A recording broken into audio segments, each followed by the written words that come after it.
It's 4 to something. 4 to 6. 4 to 6. Okay. Hello everyone. Guys, you know what? We have to talk about synchronicity because life is magic and synchronicities happen. Now, who knows what synchronicity is? Jacqueline. I think it's random events occurring in unison that, I don't know, that's all I've got. You're very astute, but that's basically what it is. Sometimes two events occurring in unison, often on opposite sides of an event. I think synchronicity is information coming out of an event, whether that event is in the future or in the past. And I'm going to prove it to you guys. I'm going to prove it. You don't have to take my word for it. I'm just going to prove it. So here's an event, the 1929 stock market crash. And then we had two wars on each side of it, equidistant, the ripples of the event. What wars were they? One and two. Right.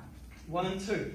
Both wars was for economic reasons, partially economic reasons. Germany trying to get more resources, the Allies trying to keep their resources, stop Germany from grabbing them.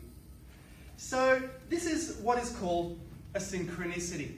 And I think life is very magical and synchronicities happen all the time because we're just energy. We're like a photon. A photon appears to be a solid, but physicists say it's energy. Now I'm just going to tell a few stories to prove this point.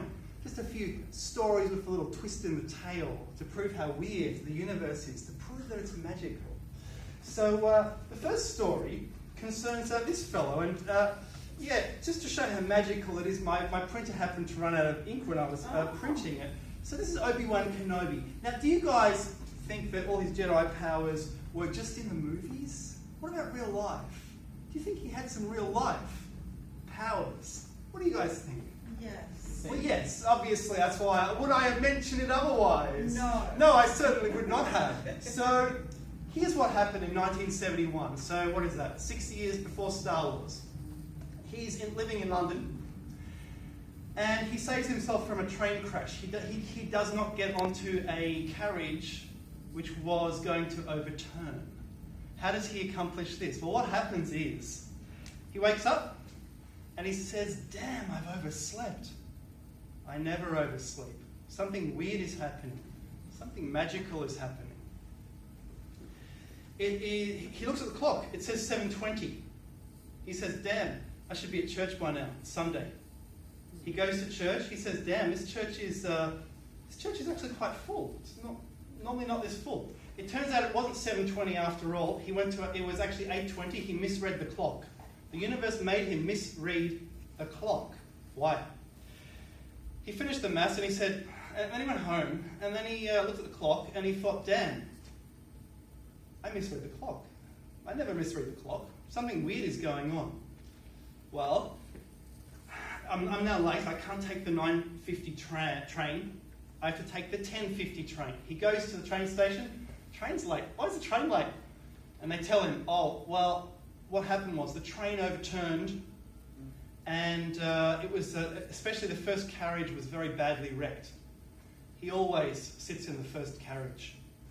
The universe somehow saved him from death. Was it so that he could be in Star Wars? Did that event, that future event, save him? Hey, magic. Something from my own life.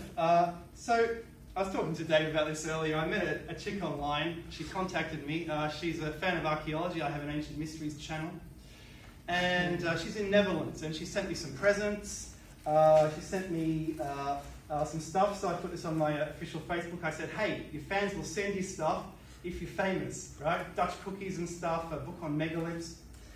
And so we're talking. And she's a redhead. She says, hey, I've got this really red dress.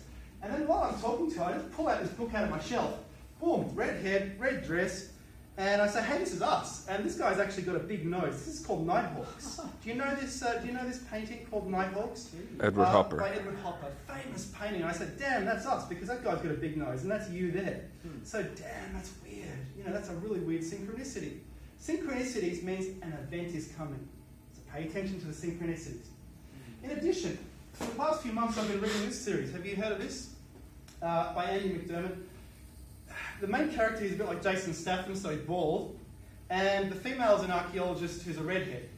So the synchronicities just pile up, they pile up, they pile up, and you see them when you believe in them. If you don't believe in them, you'll put it down to coincidence, you won't see them, and you won't see the event coming. So guys, the moral of the story, synchronicities mean something big is coming in your life. Maybe pay attention if you want. Thank you very much. Woo!